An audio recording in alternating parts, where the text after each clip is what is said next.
নমস্কার বন্ধুরা, আশা করি আপনারা সবাই ভালো আছেন। প্রিয়াস কুকিং ব্লগে আবারও একটা নতুন রেসিপিতে আপনাদের সবাইকে স্বাগত জানাই।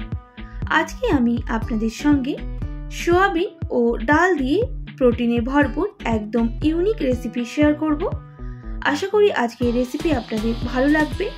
আর যে কোনো নিরামিষের দিন এই রেসিপিটা কিন্তু বানিয়ে নেওয়া যায়। তো চলুন বন্ধুরা, আজকে সম্পূর্ণ রেসিপিটি দেখে নেওয়া যায়।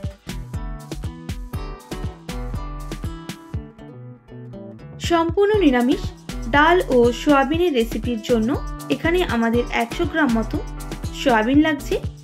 সোয়াবিনটা সেদ্ধ করে নেব, তাই কড়াইয়ের মধ্যে দিয়ে দিলাম জল আর স্বাদ মতো লবণ। জলটা একটু ফুটে গেলেই আমি সোয়াবিনগুলো অ্যাড করে দেব আর বেশ কিছুক্ষণ এইভাবে ফুটিয়ে নেব।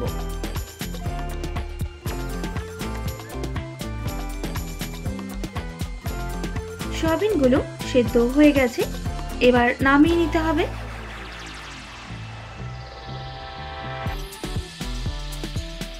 সোয়াবিনগুলো ঠান্ডা জল দিয়ে আমি কিন্তু পরিষ্কার করে ধুয়ে নেব। আর এই রকম ভাবে জল চেপে চেপে সোয়াবিনের বের করে নিতে হবে।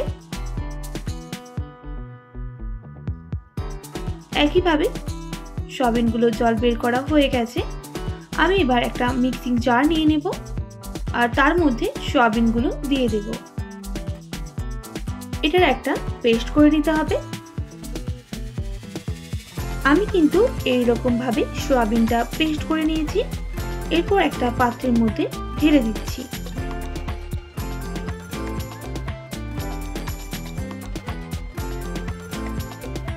এরপর আবারও মিক্সিং জারটা নিয়ে নিলাম। এখানে আমি 100 গ্রাম মতো ছোলার ডাল প্রায় 4 থেকে 5 ঘন্টা ভিজিয়ে রেখেছিলাম আর ছোলার ডালটা পরিষ্কার করে ধুয়ে নিয়েছি। এরপর মিক্সিং জারের মধ্যে ছোলার ডালটা দিয়ে এরও একটা পেস্ট করে নিতে হবে আর তার মধ্যে দিয়ে দিলাম কয়েক টুকরো আদা। পেস্ট আমাদের হয়ে গেছে।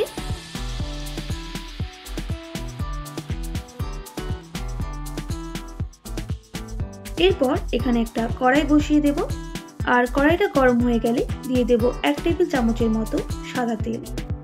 তেলটা বেশ ভালো করে গরম করে নিতে হবে। তেলটা গরম হয়ে গেলে দিয়ে দেব 1/2 টেবিল চামচ গোটা জিরে আর দিয়ে দিচ্ছি সামান্য পরিমাণ হিং আর গোটা জিরে ভালো করে ভাজা হয়ে গেলে দিয়ে দিতে হবে সয়াবিন। এরপর সয়াবিনটা ভালো করে কিন্তু ভেজে নিতে হবে।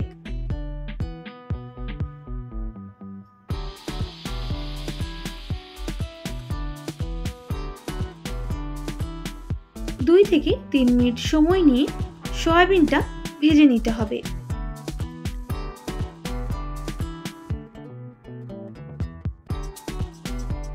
সয়াবিন ভাজা হয়ে গেছে।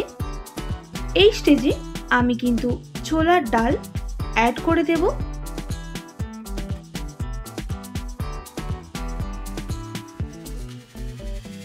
এখানে আমি গ্যাসের ফ্লেমটা হাইয়ে রেখে ভালো করে মিক্স করে নেব। এইভাবে অনবরত নাড়াচাড়া করে নিতে হবে।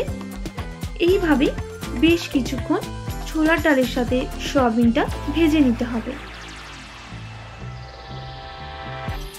এরপর এখানে আমি অ্যাড করব সামান্য পরিমাণ হলুদের গুঁড়ো, স্বাদ মতো নুন। আবারও ভালো করে মিক্স করে নিতে হবে।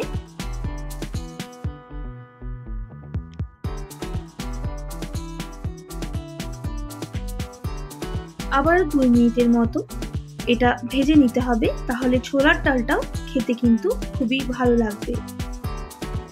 এইভাবে বেশ কিছুক্ষণ ভাজা হয়ে গেলে এবার আমি একটা পাত্রের মধ্যে নামিয়ে ঠান্ডা করে নেব।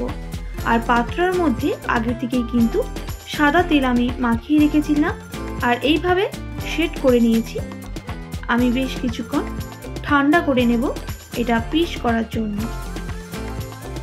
এখানে কিন্তু আমাদের ঠান্ডা হয়ে গেছে। এরপর ছুরির সাহায্যে এইভাবে কেটে নিচ্ছি।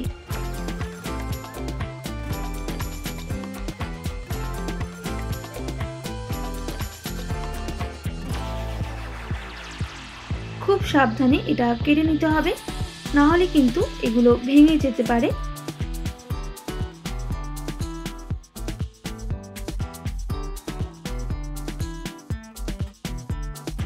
তো দেখুন বন্ধুরা, আমি এই রকম পিস করে নিয়েছি।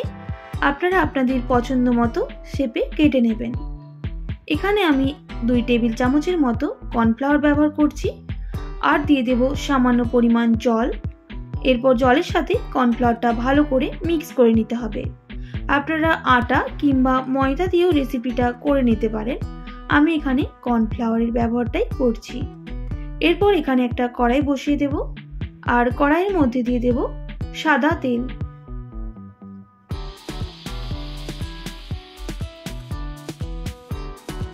তেলটা গরম হয়ে গেলে যেই কর্নফ্লাওয়ারের মিশ্রণটা আমি গুলিয়ে রেখেছিলাম তার মধ্যে এই সয়াবিন আর ডালটা দিয়ে এইভাবে তেলের মধ্যে দিয়ে দেব ভালো করে ভাজার জন্য।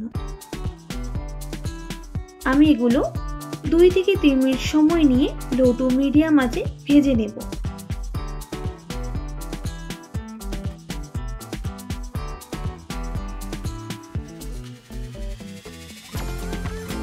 এগুলো ভালো করে না ভাজা হলে খেতে কিন্তু একদমই ভালো লাগবে না।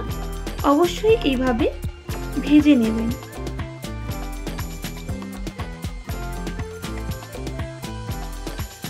লাল হয়ে এসেছে, এবার আমি নামিয়ে নেব। এগুলো আমাদের ভাজা হয়ে গেছে।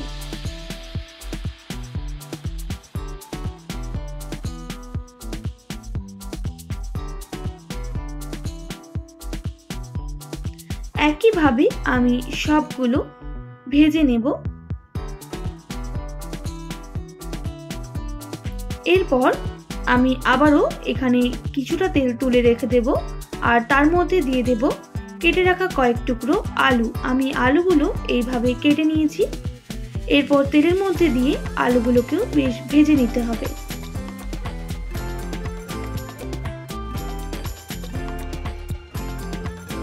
আলুর মধ্যে দিয়ে দিচ্ছি স্বাদ মতো লবণ আর সামান্য পরিমাণ হলুদের গুঁড়ো। এরপর ভালো করে মিক্স করে নিতে হবে, আর লো টু মিডিয়াম আঁচে আলুগুলো কিন্তু ভেজে নিতে হবে।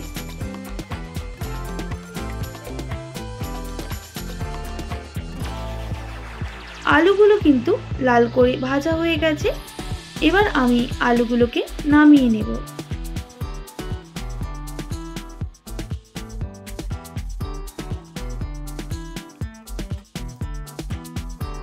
এরপর ওই তেলের মধ্যে দিয়ে দিতে হবে গোটা জিরে, সামান্য পরিমাণ একটা তেজপাতা, আর আদা আর হলুদ।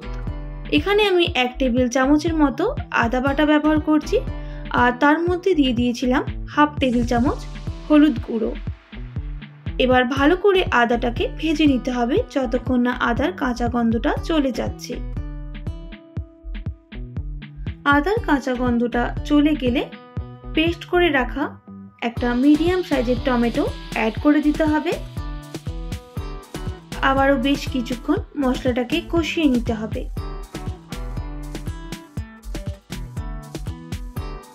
ঝালের জন্য লঙ্কার গুঁড়ো অ্যাড করে দিতে হবে সামান্য পরিমাণ। অবশ্যই আপনারা ঝালটা কম বেশি করে নেবেন।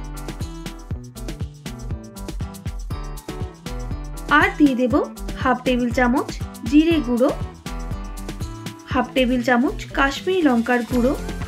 এবার গুঁড়ো মশলাগুলো মশলার সাথে ভালো করে মিক্স করে নিচ্ছি।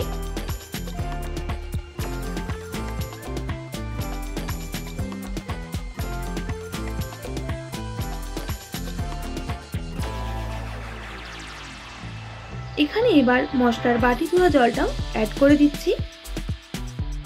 আবারও আমি 2 মিনিটের মতো মশলাটাকে কষিয়ে নিচ্ছি। কষানো হয়ে গেলে এখানে এবার 1 টেবিল চামচ পোস্ত বাটা অ্যাড করে দেব। আবারও মশলার সাথে ভালো করে মিক্স করে নিতে হবে, আর 4 থেকে 5 মিনিট সময় নিয়ে কষিয়ে নেব।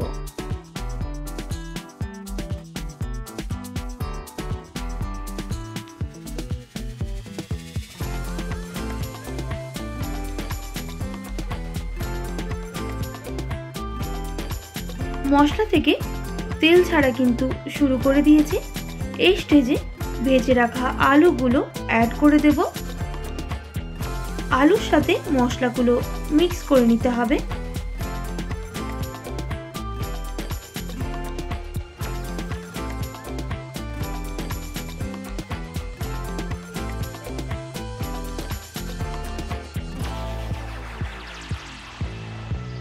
আবারও মশলার সাথে আলুটা বেশ কিছুক্ষণ কষিয়ে নেব। কষানো হয়ে গেলে এখানে আমি বড় বাটির 1 বাটি মতো জল অ্যাড করলাম। জল অ্যাড করার পর ভালো করে কিন্তু আবারও মিক্স করে নেব।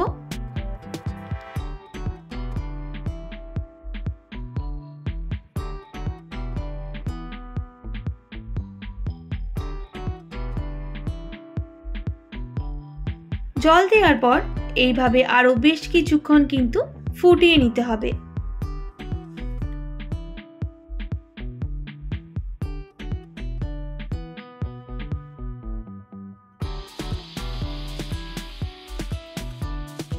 বেশ কিছুক্ষণ মশলা জলটা ফুটে যাওয়ার পর ভেজে রাখা ধোকাগুলো অ্যাড করে দিতে হবে ওই মশলার মধ্যে।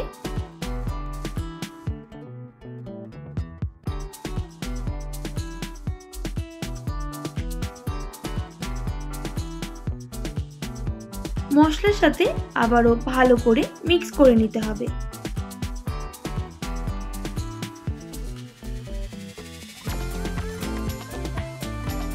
মিক্স করা হয়ে গেলে এখানে দিয়ে দেব সামান্য পরিমাণ নুন,